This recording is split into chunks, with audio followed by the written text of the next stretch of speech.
What is going on, guys, and welcome to the Keystone Motorsport 24 Hours of Daytona summary video. I'm pretty much going to quickly go over what happened with all three teams. I don't know exactly what went on with the other two teams besides us. I know a couple quick things, but really just going to go over where we finished and everything. So starting with the Corvette C7 team, we got into the second split. I was really surprised. I thought we might be able to sneak into the top split, but we didn't. But we had a really good showing down there in the second split. We did finish third, 4 laps down, which honestly is not bad. In 24 hours and laps completed 852, to only be 4 down, that pretty much means you never had a really major problem in 24 hours, which is really, really hard to do. With 4 guys not to make a major mistake in 852 laps. I cannot say enough about that DP team. They did great. Now, as far as the BMW team, they did hop in and get into the 10th split and finished 9th. And it was about 43 laps down, I believe, which still isn't bad. That team had a little bit of problems, and I gotta give it to them. Emily, Doug, Stefan, Jones, Will, and Damien, you guys fought all race. I was watching the stream throughout the day. You guys had some bad luck, but I gotta give it to you. You guys never gave up. You guys were always out there just pushing, trying to make up all the spots you could. And you guys really deserved a better finish than you did, but you guys really should be proud from where you finished. Now, for our team in the McLaren, we had a little bit of an interesting start. We were one of the people who could get into the first session.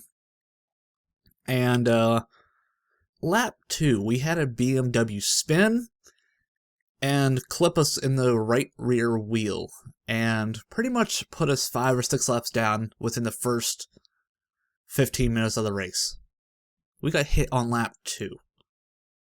Now, about the same point, for some of you who don't know, there was connection trouble with the iRacing servers and whatnot, everyone trying to sign up at once. People couldn't get in. So, iRacing, I applaud them. They made a second session at 9:30. I think the session started about an hour after the first actual Daytona 24 was set to. We kind of took I don't know how to explain it. Pretty much we came to the collision as a team. We were so far down so early. They were throwing up a second Daytona 24 session for all the people who couldn't get into the actual one. So what we did is pretty much, since our car was wrecked, lap 2, we made it 1 full lap before we got wrecked by some idiot BMW. We had worked way too hard for the last 3 weeks, put down way too many laps to get wrecked on lap 2. So we took the second chance race and hopped into that. Now, that was a good thing and a bad thing. It was a good thing because we now weren't a bunch of laps down early. It was a bad thing because we got into the top split and there was a huge discrepancy in speed. And, but it was overall a great experience. That second race went really well for us. We ended up finishing 6th. And we were 39 laps down or something mathy like that. We were in the top 3 after a few hours and stayed there for a long, long time until it got to the wee AM early hours is when we really started having problems. We literally kept the car clean for 12 hours, and that is something really to be proud of, and it's something kind of hard to do. We had a couple DP contacts, but I swear our car had a magnetic force field. Anytime we took contact, it was a 0x that didn't hurt the car until a certain, I'm not even going to say names, but a certain person rear-ended us twice. And for those of you who are watching the streams, know who it was. For those of you who didn't know, I'm just going to leave it there. I don't want to start up a second argument. Pretty much, we went into that certain streamer's chat, had some words, and yeah, it was very interesting to have going on in the middle of a race, mind you. That we're hopping back and forth in streamers' chats and arguments, and just kind of an ugly situation. I mean, tempers are flaring. We'd already been wrecked out of our first race, and now we have someone who's 30 laps down at the time, a couple hours into the race, rear-ended us twice. because they decided they wanted to race us when they were 30 laps down. So that happened. Once again, I had computer problems. For those of you guys who watch the streams, I sincerely apologize. There's a bunch of connection issues between some of the Twitch servers because of the winter storm that was hitting at that time. And once again, computer gremlins bit me once again. I'm getting so sick of it, but display kernel driver crashes. I think 4 different times throughout that first part of the streams. Well, actually, it was throughout the second race. I was having this happen, and pretty much wrecked my computer. So I have to rush because now I don't have a computer that works, because when I was hopping back into iRacing, I was getting the P bar, which is the page fault, and the S bar, which is the skew bar, just going crazy whenever I try to hop back in after my computer hard crashed and blue screened. So I didn't have a computer, which meant the McLaren team was only going to have 3 drivers unless I could think of something quick. So what I did is went up onto our family desktop we have upstairs and started downloading iRacing. And I will put a picture of what I normally race on and then what I was racing on throughout the race. It is a quite drastic difference, and I did really well, I think, considering the circumstances. But yes, that is why my stream ended so early. Just once again, display kernel driver crashes. I still haven't quite figured out what was going on or how to fix it. I tried a few different things, they didn't work, and as of now, my computer's running fine. I woke up the next morning, hopped on iRacing, and magically it works. So, yeah, thank you for that one. You couldn't work any earlier. I could have raced in my rig and probably done a lot better than I did, but not going to complain. I got into the car, I contributed to the team. Once again, we got a 6th place finish. I think I was the first one. Something happened early.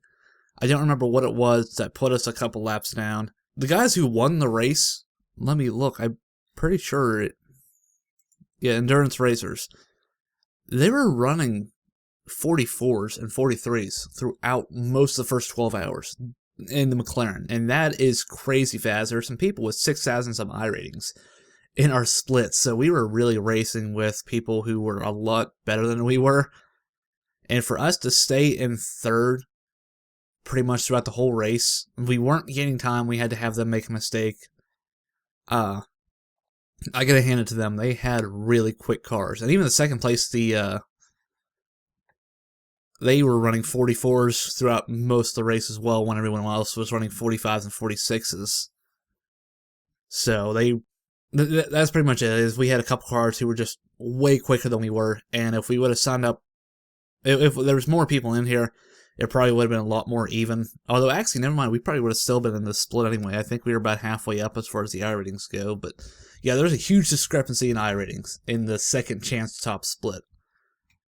But overall, I gotta say, I'm really proud of all 3 teams, and even especially ours. We did take the second chance race, which is an opportunity not many other people had, but we worked way too hard to get wrecked out on lap 2, and the fact that I somehow pull it together, get iRacing set up on a completely different computer, and you guys, I'll have the picture up already. You guys will see the redneck rig that I was on. So, yeah, it was an interesting 24 hours to say the least.